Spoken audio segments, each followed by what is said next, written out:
What do you do when you land your dream job only to find the working conditions make it a nightmare? What do you do when you work for a company that is a behemoth in the industry but disregards you and your rights as an individual and you as a human being? What do you do when the CEO for decades know that they are violating equal employment opportunity, equal pay, and civil rights regulations at the corporate, branch, and employee level, but they do nothing to diffuse the hostile working environment or protect employees that are harmed, harassed, and bullied? You must sound the alarm. You must expose them.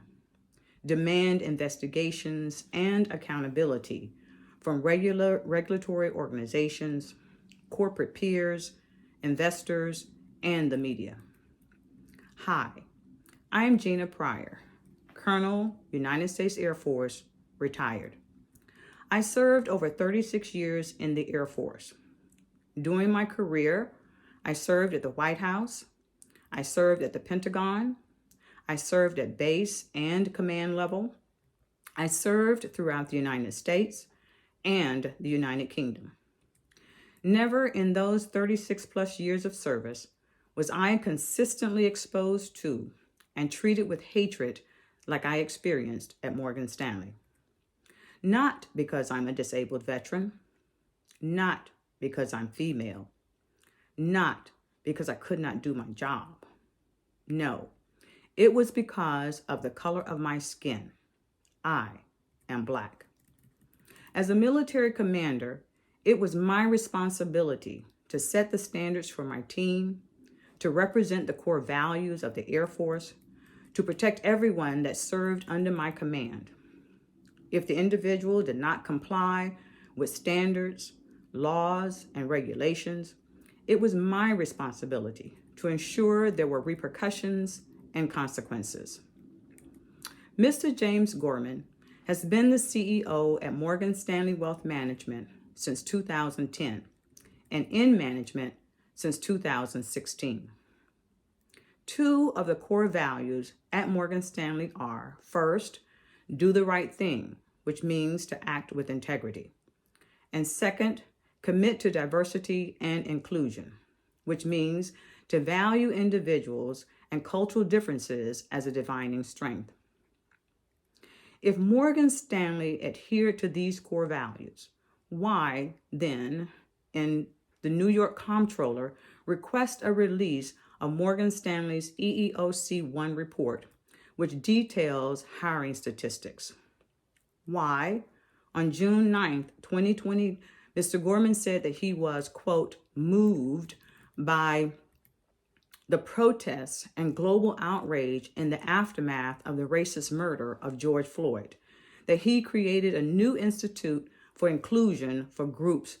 But then, days later, a lawsuit against Morgan Stanley was filed by the former global head of diversity, alleging deep-rooted systematic racial biases against employees of color, and especially within a financial advisory training program. This case, by the way, was quickly settled out of court and a non-disclosure agreement signed. Mr. Gorman has been quoted as saying, "I acknowledge that progress in this area has been slow for us, and we can do and should do better." Stating in the events of 2020 focused us on all of the way that we need to do before we had done this, and this is the ultimate call to action to make meaningful change. Achieving greater diversity remains a key priority at Morgan Stanley.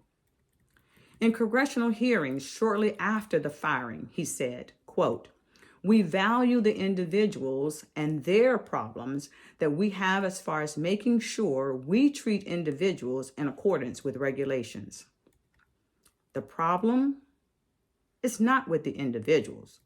The problem is with Morgan Stanley, their leadership, and their policies.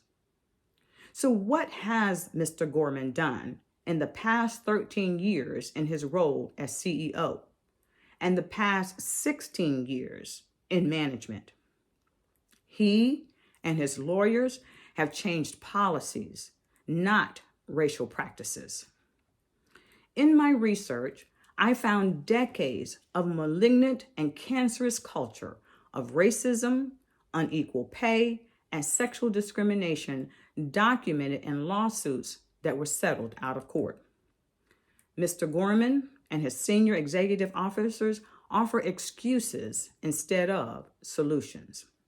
In fact, rather than change the culture, he changed the process.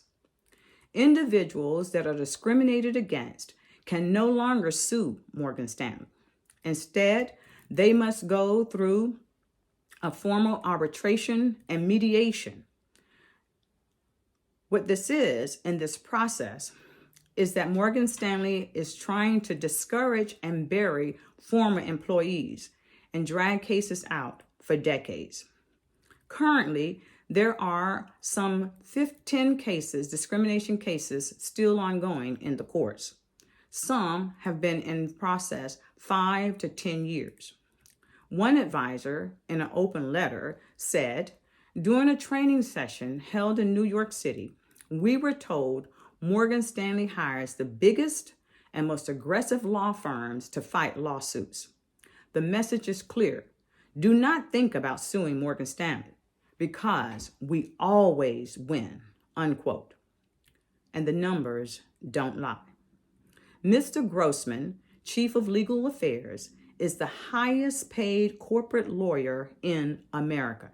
His compensation package is over $10 million annually. He and his team are paid to keep cases out of court, the media, regulations, and public accountability. Here are some of the cases. Ortiz versus Morgan Stanley, a class action lawsuit filed by African Americans. The case was settled in 2004 for $54 million. Decatur, 6 African Americans filed suit for unfair treatment, denied promotions, and racial discrimination. The lawsuit was settled in 2007 for $16 million. In 2001, Mason versus Morgan Stanley. An individual filed alleging racial discrimination in promotions, compensation, and account assignment. The case was settled in 2007 for $40 million. The case then of Gordon versus Morgan Stanley from 2005 was settled in 2007 with a non-disclosure agreement. It is important to note that these cases are not an exhaustive list, and there have been other allegations and lawsuits concerning racial discrimination at Morgan Stanley. But these records are buried because mandatory mediation and arbitration are now a requirement. Current lawsuits, including mine, show that despite Morgan Stanley's leadership saying they are committed to diversity and inclusion, that there still remains a disparity in compensation, promotion for African American employees. Here are some recent statistics. 1% of the 18,000 Morgan Stanley financial advisors are Black. Morgan Stanley pays white financial advisors over 30% more than African American financial advisors. Black financial advisors are segregated and excluded from lucrative partnerships from teaming with other financial advisors. White financial advisors are on the firm's lucrative and important teams and partnerships are double the rate of African American financial advisors. And Black trainees suffer an attrition rate of nearly 80%. Where is the accountability from the media, from corporate investors, from government agencies? BlackRock is one of the largest investors at Morgan Stanley. They control the thrift savings plan, which is the contributions from military and government personnel, making it the largest retirement plan in the world. Where do they stand, holding Morgan Stanley accountable for racial discrimination? Are they aware of these policies? Are they aware of these practices? From the beginning of my employment at Morgan Stanley, I experienced racial slurs, disrespect, and innuendos from other advisors and branch managers on a regular basis. One of my branch managers told me, quote, that my presence in the company would bring the organization down. He said, quote, "You people don't know how to manage money." When I was not in the office because I was meeting with clients, I was accused of not working. I was called lazy, and his administrative assistant would call to confirm my location. I was accused of trying to steal clients from white male advisors.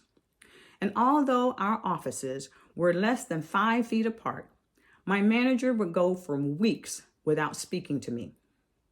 When I asked if I could advertise on our local Black Christian radio, I was denied because he declared those are not the kind of people that we want at Morgan Stanley.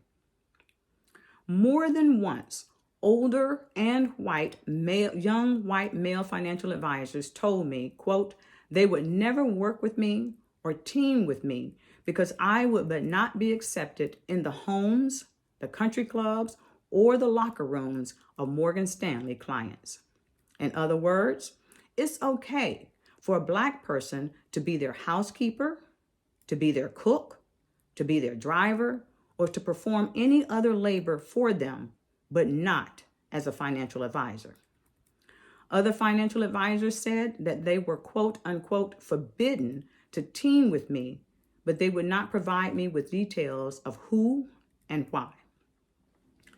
The repeated discrimination, segregation, and disdain from my presence, not because of my abilities, but because of the color of my skin, created a hostile working environment. My experience is not isolated to me. It is documented across most of Morgan Stanley offices throughout the United States. I have concluded that the WM in Morgan Stanley does not really stand for Morgan Stanley Wealth Management, but Morgan Stanley White Men Only. On January 1st of 2024, Mr. Gorman will step down as the CEO, and Mr. Edward Pick will become the new CEO. When I had a change of command, I ensured that the new commander came in with a clean slate. Old issues were resolved. This positioned my replacement to create his or her own record of success. Is Mr. Pick willing to assume Mr. Gordon's discrimination cases? Will he too continue a legacy of cultural racism, meaning that it is ingrained in Morgan Stanley's culture and the core values are whitewashed to create a public image that does not exist within the organization? Mr. Gorman is not stepping away from his lucrative compensation. In 2022, he earned $39.4 million, more than the $31.5 million earned by Morgan Stanley's bank. This was a pay raise.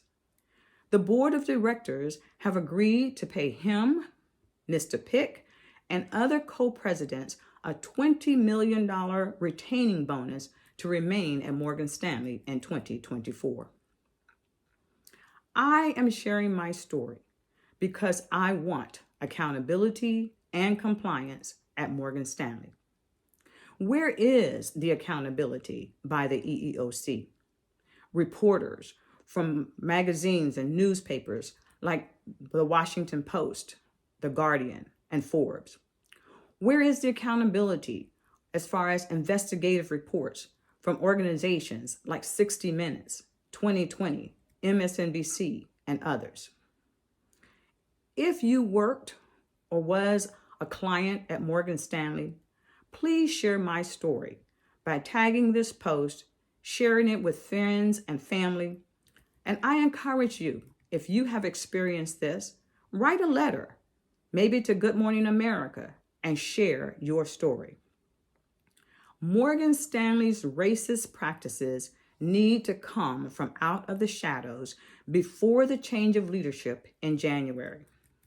I will continue to share my story and to share my post because Morgan Stanley has to be held accountable. Thank you.